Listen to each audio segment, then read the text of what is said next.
In all my years running a wrench, I have crawled behind more toilets than I can count.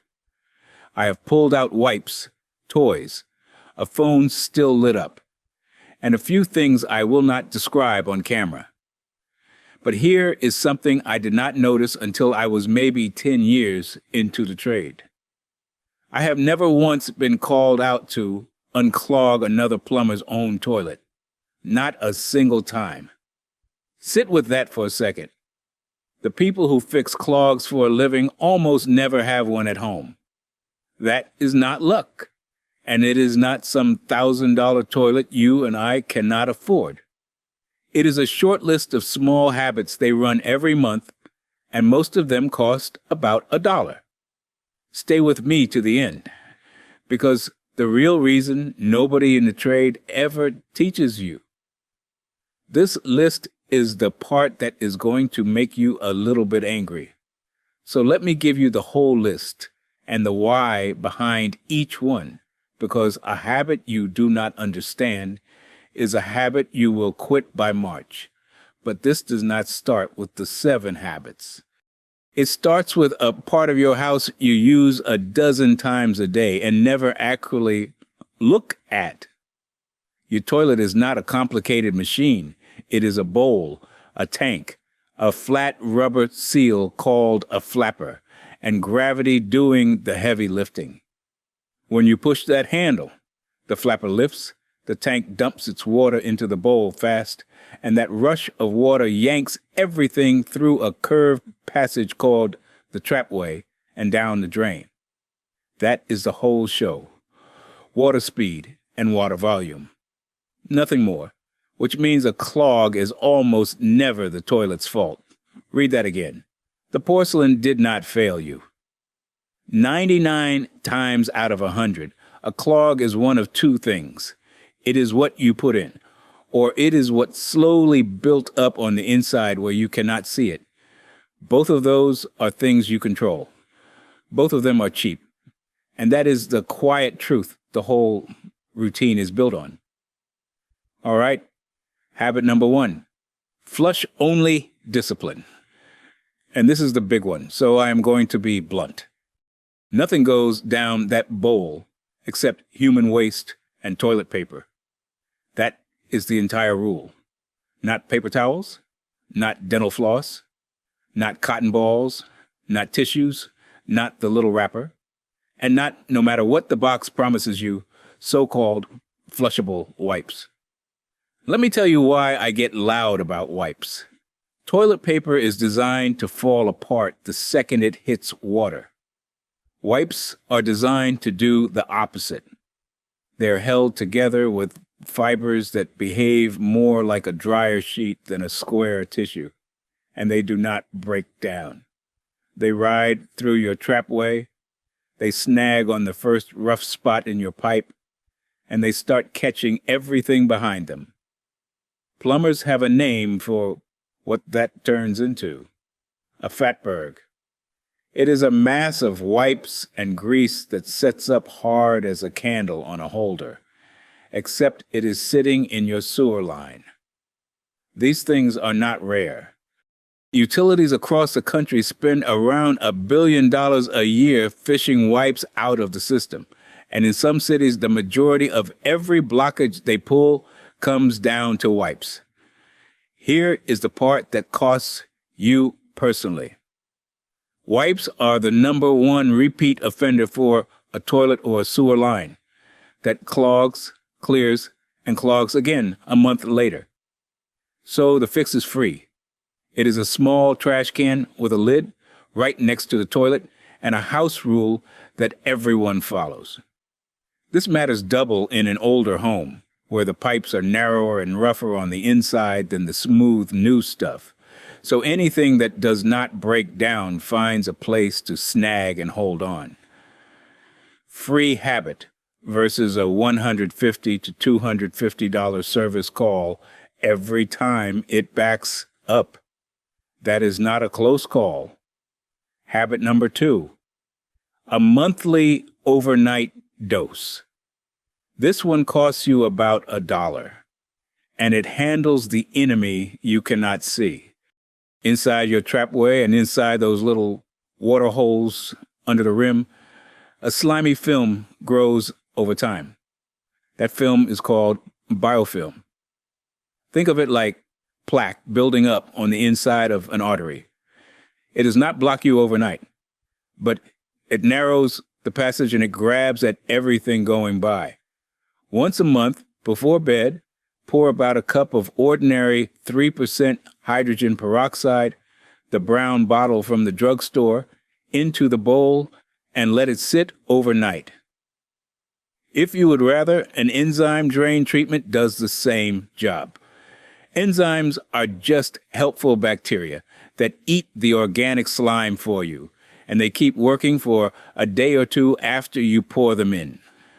The peroxide oxidizes that organic film, which is a fancy way of saying it burns the slime off and then breaks down into nothing but water and oxygen. Gentle on old pipe, rough on gunk.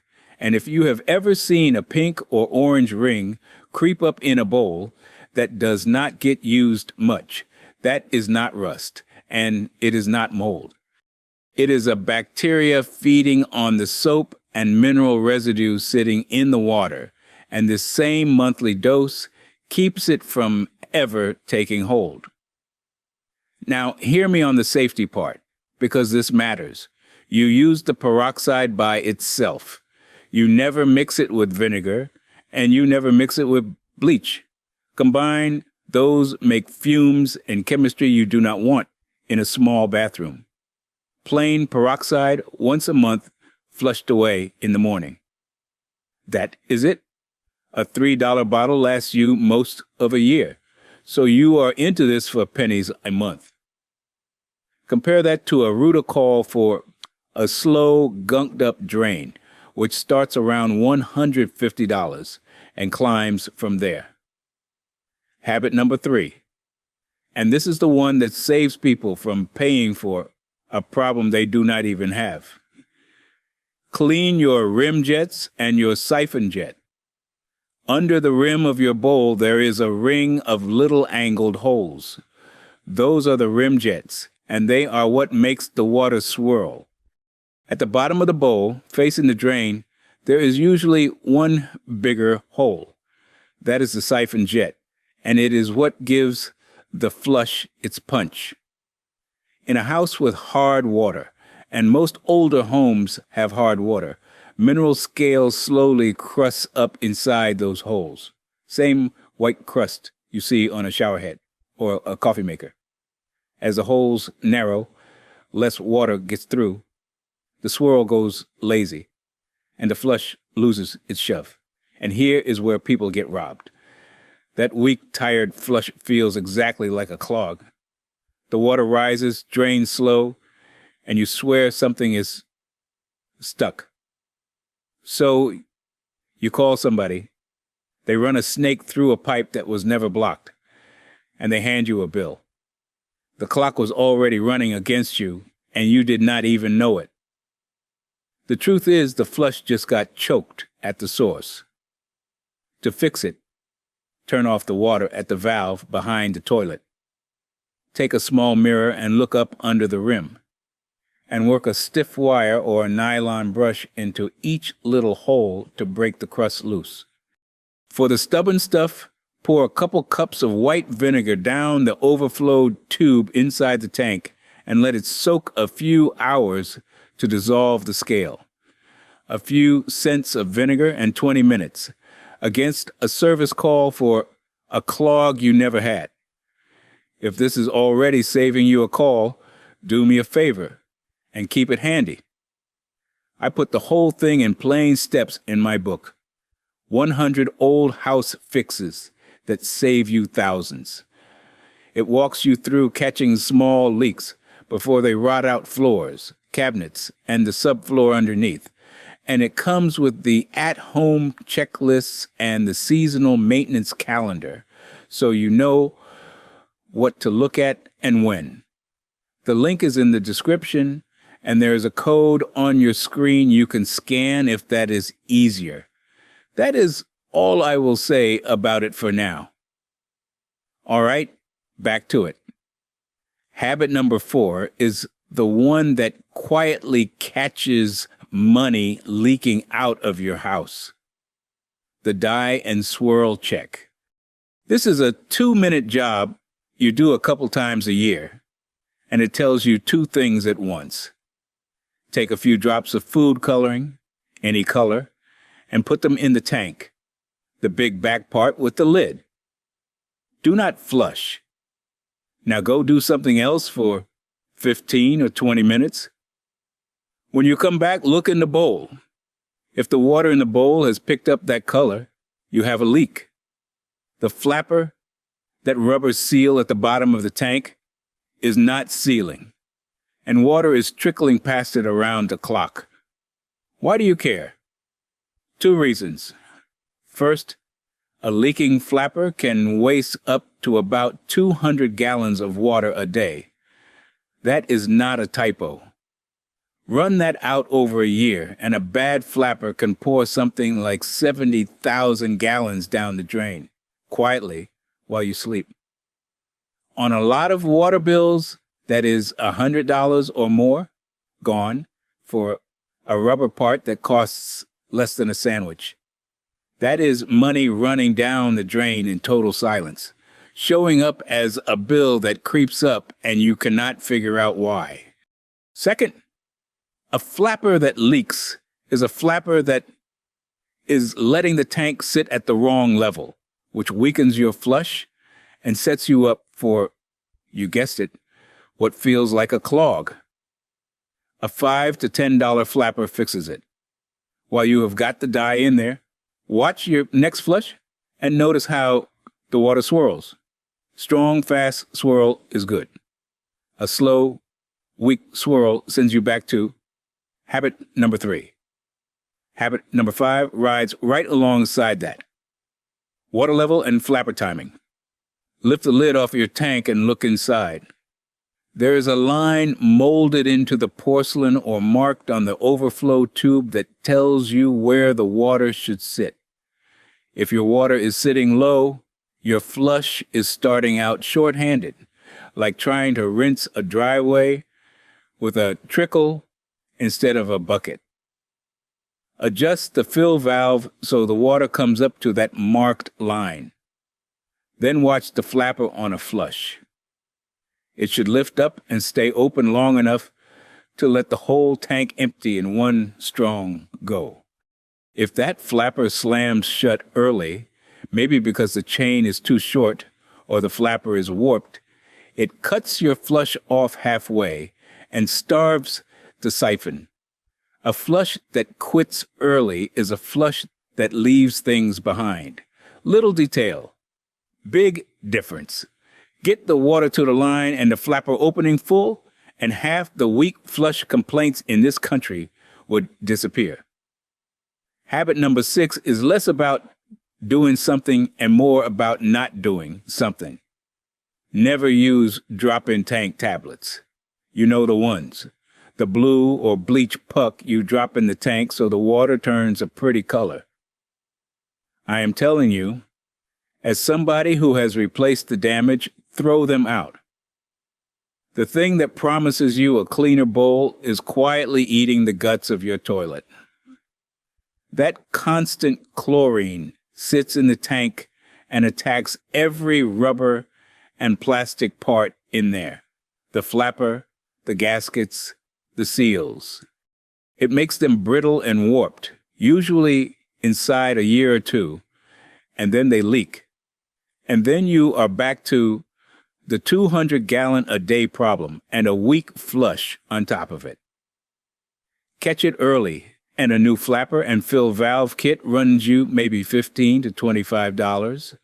Let that chlorine corrode the bolts and gaskets and crack the seal between the tank and the bowl, and now you are looking at a plumber and a repair that climbs into real money, all to spare yourself the 90 seconds it takes to scrub a bowl with a brush. This is not me guessing. The major companies that make fill valves and flappers put it right on the box. Use a bleach tablet in the tank, and you void the warranty on the part because they know exactly what it does. So, yeah, not great. If you want a clean bowl, clean it with a brush, or use a cleaner that goes in the bowl, not the tank. 0 pucks in the tank. None. Not even the ones that swear they are safe. Habit number 7. Paper strategy, and this one is simple.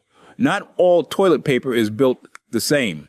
That thick, ultra plush quilted paper feels like a luxury. And it is the slowest thing on earth to break down. In a jar of water, some of those premium rolls barely fall apart at all, even after 10 or 15 minutes. Your mid-grade paper and anything labeled septic rated is designed to dissolve fast, usually within a couple minutes.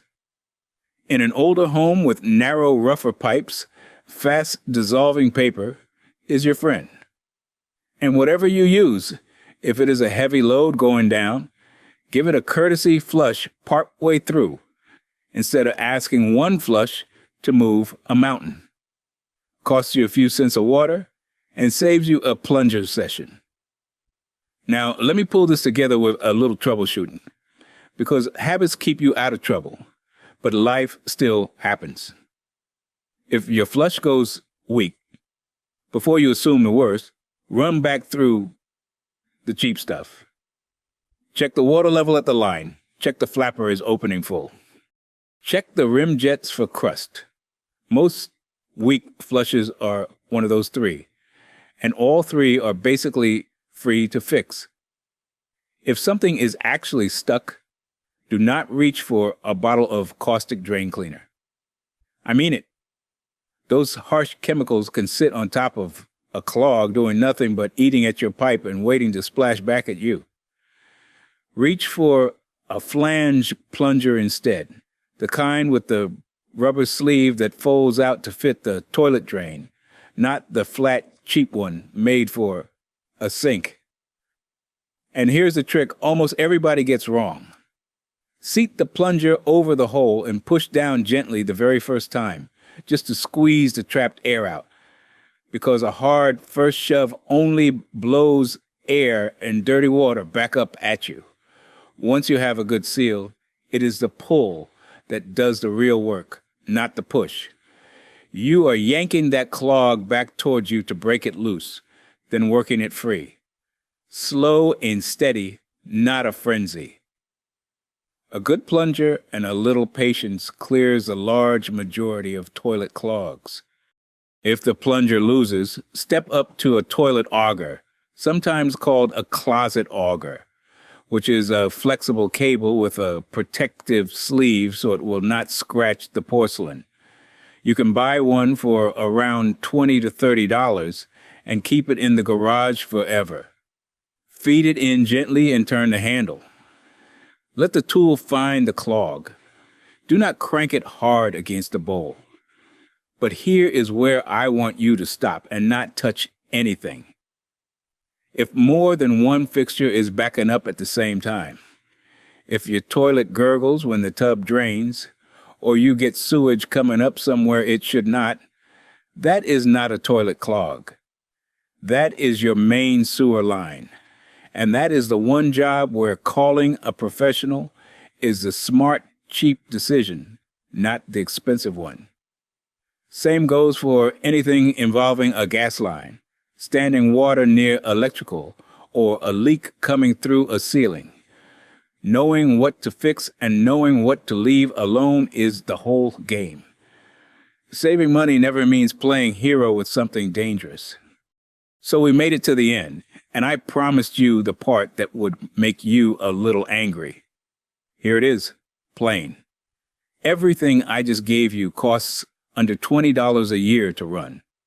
A trash can, a bottle of peroxide, a little vinegar, a brush, and the discipline to keep wipes out of the bowl, under $20 for the year. Now think back to the very start. I told you I have never once been called to a plumber's own clogged toilet. This is why. They run this routine without thinking about it. But a clog call bills $150 to $250. And the kind of clog that comes back brings that plumber back again and again. That is steady, repeat money. There's a full paycheck in the clog. There is nothing in the prevention. Nobody sits you down and teaches you a $20 habit that erases a $200 call because there is no invoice at the end of it. It is not a conspiracy. It is just math. The clog that never happens is the call that never comes. And the call that never comes is the money that never got billed. That is the whole reason this list has been sitting on the other side of the counter your entire life. So now it is yours. If you want all of this written down in order, with the pictures, the checklists, and the seasonal calendar, that is exactly what my book is. 100 old house fixes that save you thousands.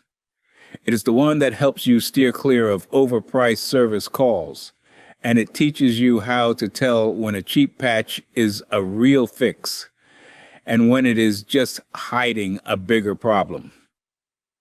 Link is in the description, and the code on your screen takes you straight there. And if this is the kind of straight talk you want more of, subscribe to Roger the Pipe Guy, because that is all this channel does. More old house fixes that keep your money in your pocket instead of someone else's.